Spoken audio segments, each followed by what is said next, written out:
Hello and welcome to Tell the People, a program about our Catholic faith with news and information in and around the Catholic Diocese of Lafayette. I'm Stephanie Bernard.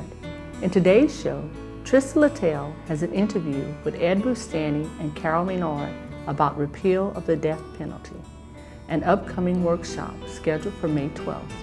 Father Michael Champine's talk is about the commandments in the segment What It Means to Be Catholic. And in a conversation with Bishop Michael Jarrell, Monsignor Richard Green interviews Bishop Jarrell about the Catholic Coalition to End the Death Penalty. And now, Catholic news on this May 6th weekend. Registration for the summer 2012 session of the Aquinas Institute is now going on. New and current credit students may call the Lafayette Diocesan Office of Christian Formation at 261-5550 for a registration application, and the application will be forwarded to them according to space availability within the requested class. The cost for all credit students is $250 per course. All audit students may contact the office from now through Friday, May 18th, and the same procedure will be followed. The cost of auditing a course is $75 per class. Aquinas Institute courses are SACS accredited, and faculty members hold MA degrees or higher in their areas of instruction. Courses scheduled for the summer 2012 session include Theology 210, The Doctrine of God, Trinity, and Theology 190, Introduction to New Testament Greek. The Museum and Gift Shop of the Cathedral of St. John the Evangelist in Lafayette will hold a special exhibit of religious art and antique rosaries from April 1st through June 30th. The featured artist will be Miss Ira Thomas, while the collection of antique rosaries will contain rosaries from around the world. For further details, please contact the Office of the Cathedral of St. John the Evangelist at 232-1322. Have you ever questioned why Catholics believe what we believe?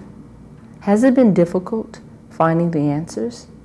Please join others in studying and learning about the true teachings of the Catholic faith every Thursday evening in the Parish Life Center of Our Lady of Perpetual Help Church in New Iberia. Meetings will be held from 6:30 to 8 p.m. weekly. For more information, please call 380-4829. The Lourdes Foundation recently disbursed $50,000 in grants to 21 local nonprofit organizations at its 2012 annual Grant Awards breakfast. Grant funds are awarded to nonprofit agencies and programs focused on healthcare and wellness. The foundation has awarded $450,000 in grants since the organization's beginning 8 years ago. Funds for the grants are raised through the Lourdes Foundation Legacy Golf Tournament. Lourdes Foundation Incorporated is a subsidiary of Our Ladies of Lourdes Regional Medical Center Incorporated. The foundation was formed to promote and support the religious, health, and charitable activities of Our Lady of Lourdes and with the traditions of the Franciscan missionaries of Our Lady. Coming up next, Trista Littell has an interview with Ed Bustani and Carol Maynard about repeal of the death penalty, an upcoming workshop scheduled for May 12th. Welcome to Inside the Diocese. I'm Trista Littell, and with me here today is Carol Maynard, Director of the Office of Pro-Life Apostolate, and Ed Bustani, Director of the Office of Justice and Peace for the Diocese of Lafayette. Welcome, Carol and Ed. Thank you, Trista. I'm so happy to have both of you here today to talk to us about a very special event coming up, sponsored by Louisiana Catholics Committed to the Repeal of the Death Penalty. Carol, would you tell us about Louisiana Catholics Committed to the Repeal of the Death Penalty? Yes, that organization started with the Louisiana Conference of Catholic Bishops directive to all of the dioceses in Louisiana to work on a 5-year campaign to repeal the death penalty in Louisiana. So as a consequence, the Diocese of Lafayette formed a diocesan task team to do that.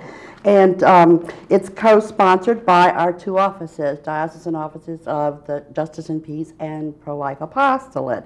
The committee consists of several priests, several deacons, attorneys, and lay people from the 4 regions here in the Diocese of Lafayette. And our goals are education, advocacy, and organizing to increase awareness that we are all called to end the death penalty, as we also comfort and support the victims' families. Right. And so we acknowledge that every person has God-given dignity, even those who have done harm. Absolutely. So we're not just called to protect the innocent people, but also those that have maybe done harm, because all of life is sacred. So we work in partnership with another group here called Louisiana Coalition for Alternatives to the Death Penalty, and they're out of New Orleans. LCADP. Mm-hmm. Well, Ed, tell us, the death penalty is a controversial topic even among Catholics. Can you tell us what the Church teaches about the death penalty? Sure. The death penalty is very controversial because even among Catholics, in most cases, we feel that the person that's imprisoned and that will ultimately be sentenced to death or put to death is getting what they should receive. But it's really not that way. In the Old Testament taught or stated, an eye for an eye and a tooth for a tooth. But Jesus came and taught us that we're actually to forgive and we're to rehabilitate and we're to reform. And I saw a sign that was so telling recently that said, an eye for an eye only makes both of us blind. And I think that's a very depictive statement about the death penalty, because it doesn't really resolve anything.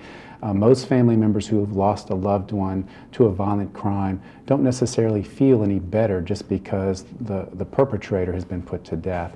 And so it's really not a just solution. And some thought that they would feel better and realized that after the person was put to death, it didn't. Exactly. It didn't make them it's feel only better. the loss of another life. Mm-hmm. So, Carol, why should the death penalty be ended? Well, we hear of so many occasions. There's several reasons, Krista, and one of them that comes to mind is all those that have been wrongfully convicted of murder and who have spent years on death row before having their innocence proven through new evidence. And then oftentimes, as Ed said, we hear that victims' families don't necessarily find that closure that they're looking for, and that, to use an act of violence, is not going to be in memory or honoring their loved ones in any way, any positive way. One of the alternatives to the death penalty, and that's what we're trying to be able to work with legislation on, is life in prison without parole, as an alternative. And life without parole in Louisiana is very, very strong. We have over 4,000 at Angola serving life. That's the present time. A high number, and as I understand it, really, and they really do mean it, life without parole here in Louisiana. And as Ed said, Jesus was a rebel. He came to restore justice and to proclaim that message, and we know that the longer the life sentence, the greater the chance for repentance, for restorative justice, and to say to the victims' families, I'm so sorry for what I have done.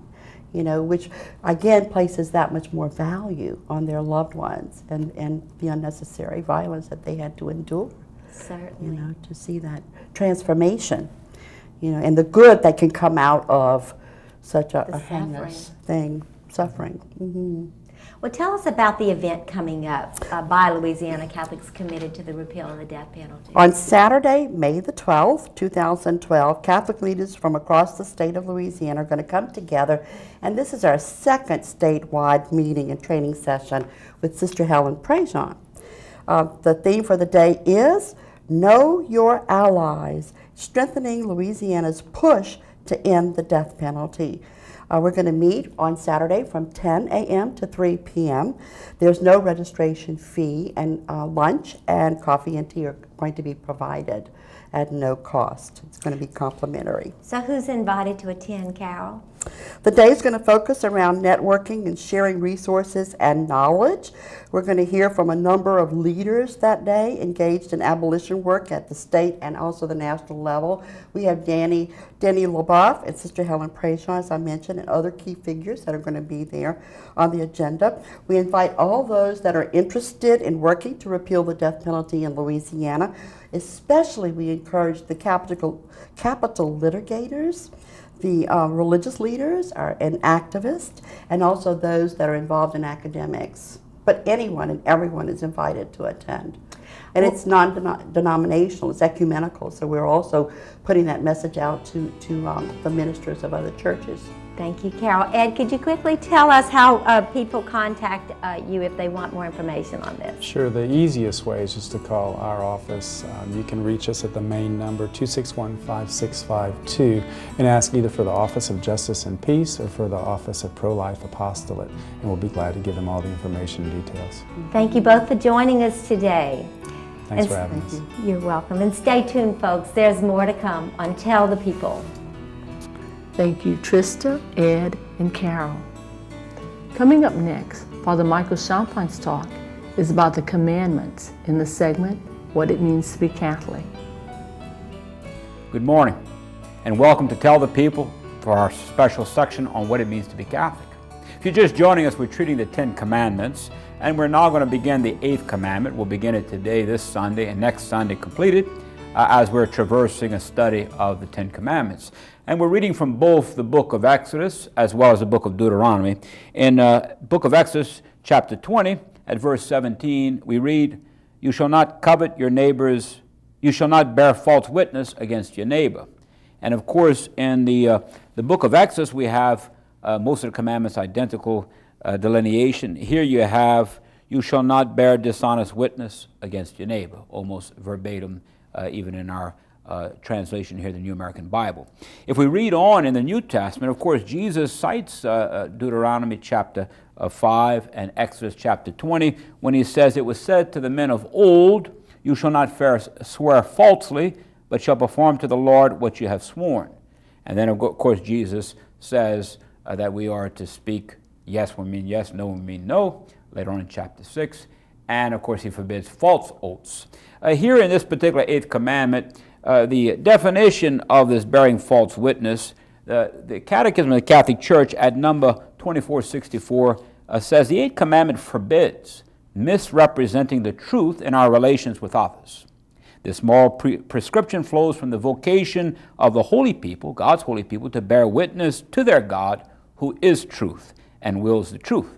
Of course, being the people of God, we're supposed to represent God. We're made in His image and likeness. In particular, people of the covenant, the Old Testament, and then the New Covenant in Christ Jesus, we're supposed to bear witness as our deeds and our words as children of God.